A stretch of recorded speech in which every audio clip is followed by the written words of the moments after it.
I never expected that moment to change my life, to take me on a completely different path, a path I had never imagined. My name is Diane, 24 years old. After graduating from college, I returned home to live with my parents in a small coastal town.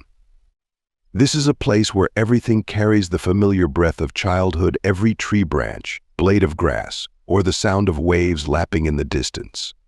At an age when I should be struggling, finding a career and building my own life, I am avoiding it. Perhaps a part of me is afraid that adulthood will sweep away the peaceful days I am enjoying. My current life has nothing to worry about. Every morning, I wake up to the fragrant smell of baked goods from my mother's kitchen. My father often sits on the porch, sipping a cup of black coffee and reading his favorite books. As for me, I like to sit by the window, looking out at the endless blue sea, feeling the sunlight gently brushing against my skin. It was like a picture-perfect scene, where time seemed to stand still. But deep inside, I couldn't shake off a vague sense of unease. Sometimes I wondered if this peace would last forever, or if it was just the calm before the storm. My family, from my parents to myself, are all open-minded, talkative, and lively. Family gatherings are always filled with laughter and endless stories. But Thomas, my younger brother, who is 6 years younger than me, is a different world. Thomas always keeps a quiet, somewhat cold and incomprehensible demeanor. I remember, when he was little, he was a happy child, smiling a lot, innocent like the morning sun. We were very close. The afternoons running around the yard, building sand castles, or hiding in the corner of the house whispering secrets only the two of us knew, all are memories that I cherish. Thomas's smile at that time was the light that made me feel peaceful. But then, over time, he gradually changed. As he grew older, Thomas became less talkative, seemingly shutting himself away in a world of his own.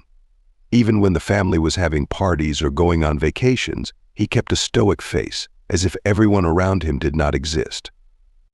Thomas would often sit in a corner, his eyes staring vaguely into the distance or glued to his phone. I often saw my mother trying to draw him into family conversations, but only getting short answers, sometimes distant silence.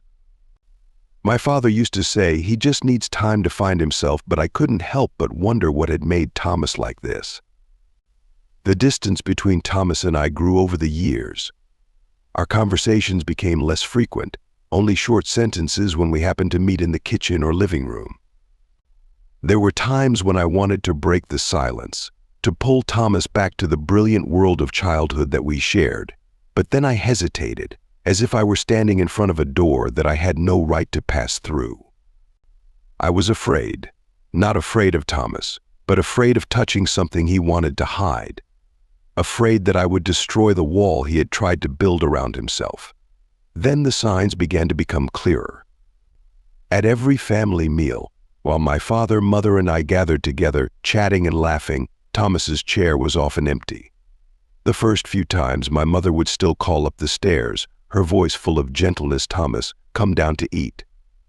But the response was only silence, or sometimes a short answer echoing down, "I'm not hungry," my mother often sighed, and my father just shook his head and said, "Leave him alone. When he wants to eat, he can come down himself." But I couldn't ignore him. One night, when the dinner was ready, my mother called again, but there was still no answer. I decided to go to Thomas's room to call him down.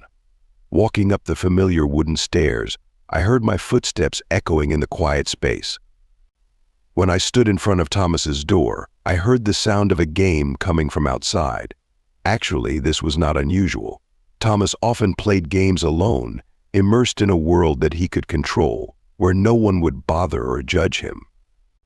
The door was still closed as usual. Thomas had a habit of locking the door, and every time he wanted to enter, my mother or I had to knock on the door, waiting for him to open it. But this time it was not locked. I didn't know if Thomas forgot or did it on purpose, but the door was not locked. I hesitated for a moment, then thought of scaring him to tease him, like we used to do when we were kids. My hand gently pushed the door, and it opened without making a sound. But what I saw inside left me speechless. Thomas was sitting in front of his computer, but he wasn't playing a game. He was staring at a video, and the images on it made my heart clench. It was an adult video, and what shocked me the most was how Thomas looked. His face was red, his eyes never leaving the screen. He was barely wearing anything except his underwear. I didn't know what to do, didn't know what to say. In that moment I froze. I wanted to turn away, to leave the room immediately, but my body felt like it was pinned to the ground. Part of me was shocked, part of me was embarrassed for him, but the bigger part was sadness, an inexplicable pain. Why was my once innocent, once bright as the sun little brother now so lonely that he had to sink into this to find release? Thomas didn't seem to notice me. I stopped in front of the door, my hand clutching the handle. My eyes were still glued to the image of him in front of the computer, but I tried to control myself, to suppress the emotions that were churning in my chest. My hand shook as I slowly pulled the door closed, trying not to make a sound. I didn't want Thomas to know that I had seen what I shouldn't have seen. Once the door was closed, I took a deep breath, trying to calm myself. My heart was pounding, as if it was about to jump out of my chest. I stood in front of the door for a few seconds, letting myself calm down, then knocked lightly on the door, as if I had just arrived. "Thomas, come down to dinner," I said, trying to keep my voice as casual as possible. It took a long time for a response from inside. "Yes, I'll be right down." When the door opened, Thomas was standing there, still looking cold. But I knew better, because I had seen what he was doing before I knocked. A feeling of suffocation filled me, but I didn't let it show. I just nodded and turned away, leaving him in the room that I knew had become his secret world. I sat down at the dining table, my mind blank. Mom and Dad were talking as usual, but I couldn't concentrate. Every word seemed to come from far away. Part of me wanted to tell them what had happened, but I couldn't. It wasn't something I could say easily. I felt like I had crossed a line I shouldn't have crossed. That night, Thomas came down for dinner later than usual. He kept his face calm, his eyes fixed on no one, and he answered his mother's questions in a short, indifferent voice. I knew why he didn't want to look me in the eye. I avoided his gaze too, but my heart was on fire. What I had seen, what I knew, all kept going around in my head like an endless loop. In the days that followed, things got stranger. Every time I saw Thomas, my heart would burn, my face would flush, and I couldn't explain why. Something inside me wanted to break out, to break the shell I was trying to build. Every time Thomas looked at me, even briefly, I felt like I was being exposed. Not because he knew what I had seen, but because I felt like I was slowly learning more about him in an unwanted and confusing way. From then on, I started to pay more attention to Thomas, not out of curiosity, but because I couldn't stop thinking about what he was going through. He was no longer the carefree younger brother of the past, but now quiet, distant, as if immersed in a world he built himself to escape reality. Thomas often disappeared into his room, rarely participated in family conversations, and showed coldness to everyone. Many times I wanted to talk frankly to him, but every time I thought about it, I hesitated, afraid that everything would change forever. I realized that the relationship between me and Thomas was different from before. The invisible distance between us grew bigger and bigger, full of secrets and conflicts. I didn't know if I had the courage to break it, but I understood that from now on, my life with Thomas would no longer be peaceful. Then one day, my parents were out, saying they wouldn't be back for another 2 days. The house was quieter than usual, except for my footsteps on the wooden floor and the occasional noise from upstairs. I didn't see Thomas all day, not even when I set the table for lunch. Part of me wanted to think he was lost in his own world, but another part of me couldn't help but worry. The image of last time suddenly came back to me, making my chest feel heavy. That evening, after I finished preparing dinner, I decided to go up and call Thomas. Holding the warm tray of food, I walked up the stairs with my heart pounding. A strange feeling of excitement clung to me, as if I was about to face something unpredictable. As I approached Thomas's door, the familiar sounds echoed through the room again, the sound of games, the sound of guns, and the lively background music. But this time I understood better. That gaming noise wasn't the innocence I thought it would be. It was more like a disguise, a way to distract those around me. I stood in front of the closed door, trying to control my rapid breathing. My hand rested on the doorknob, gently turning it, wondering if he had locked the door. Strangely enough, the door was unlocked this time. A wave of mixed emotions rushed through me, both curious and fearful. My hand gently pushed the door open, just enough so that I could peek inside without making a sound. But this time, everything was different. As soon as the door opened a small crack, I froze. In front of me, it was not the image of Thomas sitting in front of the computer screen as I had expected. Instead, he was standing there right next to the door, as if waiting for me. The light from the computer screen shone out, illuminating a dark corner of the room. On the screen, it was not the game that sounded like a fake sound, but adult videos that were playing continuously. The scene left me frozen. Thomas was wearing only a pair of shorts, his upper body bare, his eyes calmly looking straight at me. There was no panic or fear like last time. On the contrary, he was strangely calm, as if he had been waiting for this. Sister Thomas spoke, his voice low and even, without any confusion. "Do you want to come in?" His words stunned me. I felt like I could no longer hold the tray of food in my hands. It slipped from my hands and fell to the ground with a loud bang, food spilling all over the floor. But Thomas didn't notice. He just stared at me, his eyes piercing through my every thought, as if trying to guess how I would respond.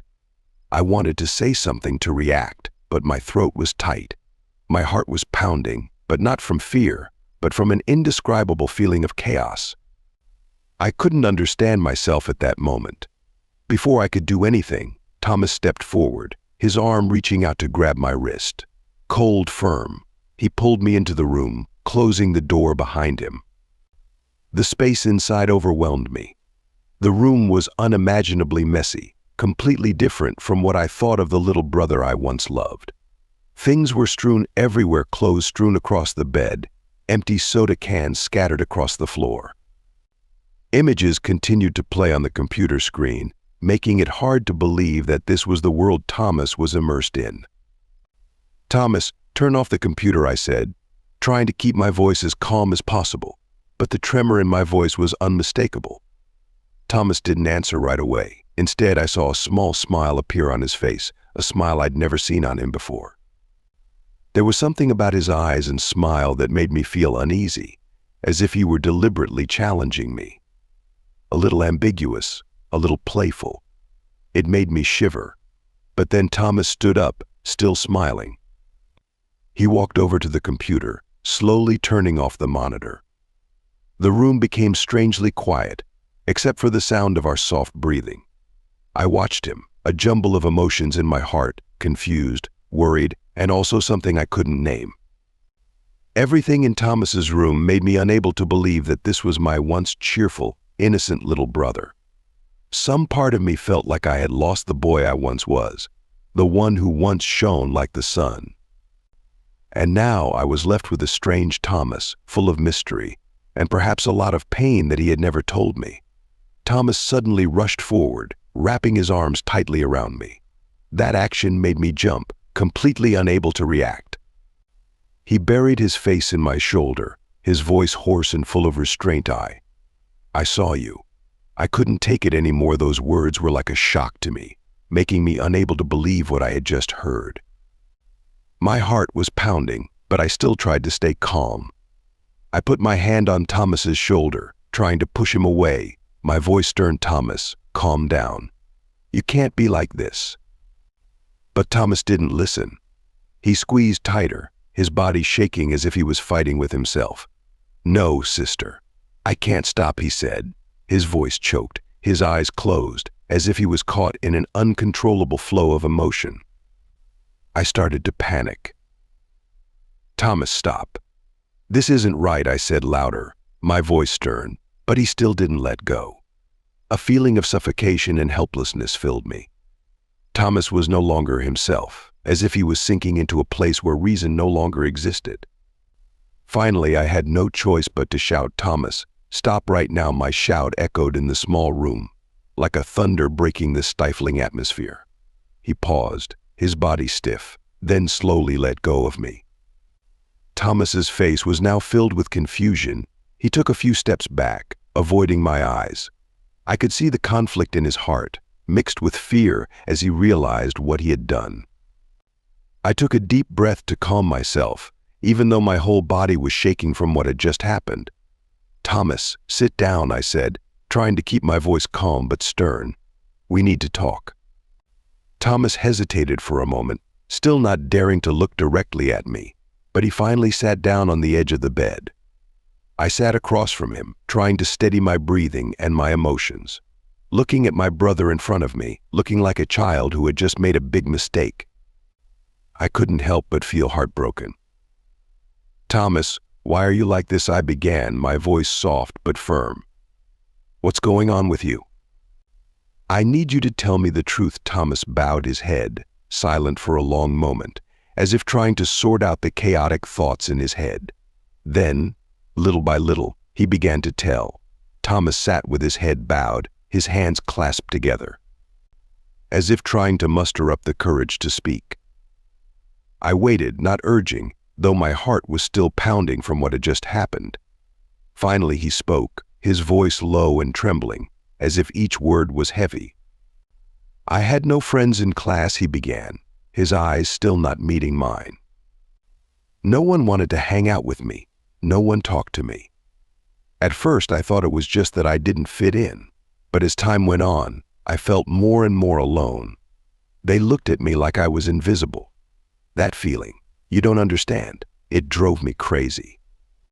Thomas paused, taking a deep breath before continuing. "One day I was home, lying on my bed scrolling through Facebook to kill time.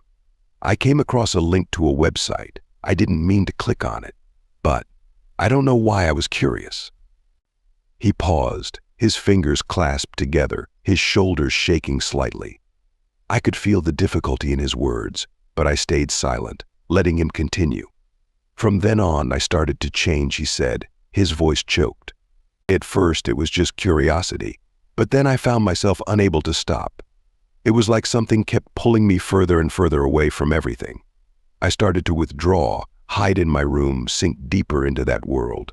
You see, I couldn't control it anymore." I looked at him, heartbroken and confused. Thomas, the little brother I had thought so happy and strong, now sat before me, lost and surrounded by emotions he couldn't shake. "Thomas," I said, my voice quiet but firm, "this isn't right. I can't go on like this. It's only making me sink deeper, making me lose myself." He looked up at me, his eyes red, tears starting to well up. "But I don't know what to do, sis. I feel like a failure. I'm afraid people will laugh at me. I'm afraid even you will hate me." Hearing those words, my heart clenched.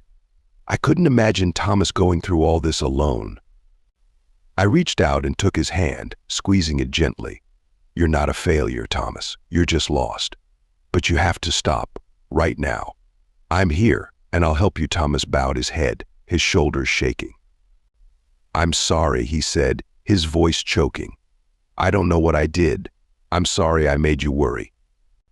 I gently wiped away the tears rolling down his cheeks. "It's okay, Thomas.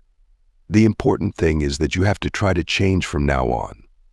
I believe you can do it." From that night on, I knew I couldn't turn my back on Thomas. The image of my brother sitting there, tears rolling down his cheeks, admitting the pain he kept hidden inside, made me realize that he needed a companion, someone who truly cared and didn't judge. And I decided that I would be that person. I started to pay more attention to Thomas, paying attention to the smallest details. Every time I was home, I always paid attention to what he was doing. If Thomas stayed in his room for too long, I would find a reason to call him out. Sometimes it was to ask him a random question about dinner, Sometimes it was to ask him to help me with something like cleaning or fixing a small item. I didn't want him to spend too much time alone in that room, which had previously become his closed world. At first, Thomas seemed a little uncomfortable with my attention. He responded to my calls with short answers, sometimes with tired sighs. But I did not give up. I understood that for him to truly change, patience and sincerity were needed. As time passed, I gradually noticed that he began to change. Thomas no longer kept his usual cold face. He began to smile more, and that smile, although initially shy, gradually became natural and warm. One day, when the whole family was having dinner, Thomas suddenly told a funny story he had experienced at school. His voice was stuttering at first, but when he saw that everyone was listening attentively and smiling, he became more confident. It was the first time in a long time that I saw Thomas truly participate in a family conversation.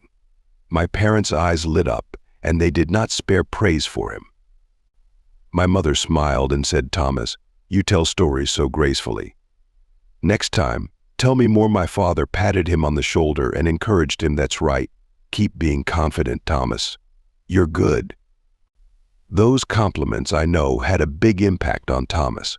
He started to open up more, actively participating in conversations instead of just sitting quietly in a corner. I noticed that he no longer stayed in his room for hours like before. Instead, he spent time outside, sometimes helping my mother with chores in the kitchen, or helping my father take care of the small flower garden in front of the house. At times like that, I looked at Thomas with joy. He was different, no longer the quiet, closed and lost little brother like before. I also reminded myself that although the things I did might be small, little by little, they were contributing to bringing Thomas back to the light. I couldn't change everything for him, but I could be the one by his side, reminding him that he was not alone. Whenever I saw him struggling with his studies or having difficulties, I was always ready to listen and help. I tried to create an environment where he could feel safe and loved. My parents also noticed Thomas's positive changes. My mother couldn't hide her happiness when she saw him happier and more proactive. "He's really grown up," she told me one time when we were cleaning the kitchen. I just smiled, not telling my mother what Thomas had gone through, but in my heart I knew that it was the result of his own efforts. As for me, I felt happier every day when I saw Thomas gradually regain the light in his eyes. Although sometimes he still had moments of contemplation, I knew that was normal. Most importantly, I didn't let him get lost alone and stray into the dark path.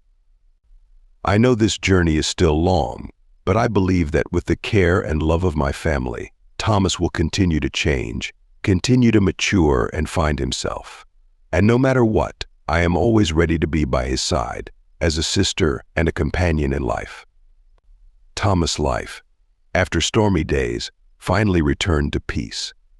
From a quiet, distant boy full of hidden wounds, Thomas gradually opened up, became happier and more sociable. He not only found his smile again, but also found the connection with his family, something he had lost for a long time. Seeing Thomas change, I not only felt relieved, but also learned a lot from that journey. Those days taught me that sometimes our loved ones can sink into darkness that they cannot escape on their own. Signs such as withdrawal, isolation, or unusual behavior should not be ignored, because they are silent cries for help. What they need is not judgment or pressure, but a strong enough shoulder, someone willing to listen and patiently help them find the light in life again. Thomas's story is also a reminder that negative environmental influences, especially loneliness and the way we use the internet, can have profound consequences. Just one stray step, one moment of curiosity, can send a young person spiraling down a rabbit hole. But importantly, they don't have to walk those paths alone. The care and love of family is the light that helps them step out of the darkness. To all those who are reading this story, I want to share a lesson that I have learned: pay attention to the loved ones around you. Don't take small changes in them for granted, and don't be afraid to ask and talk. Genuine care can sometimes change a person's life. Let them know that you are always here, ready to listen and share. Finally, Remember that we all have moments of weakness and loss, but with the right love and companionship, we can all come back stronger. Never let anyone feel lonely in the most difficult days. Care, no matter how small, can create miracles. And that is the power of love. Our story ends here. If you find it interesting, please give a like and subscribe to the channel to support us. Thank you for listening. Goodbye and see you in the next meaningful videos.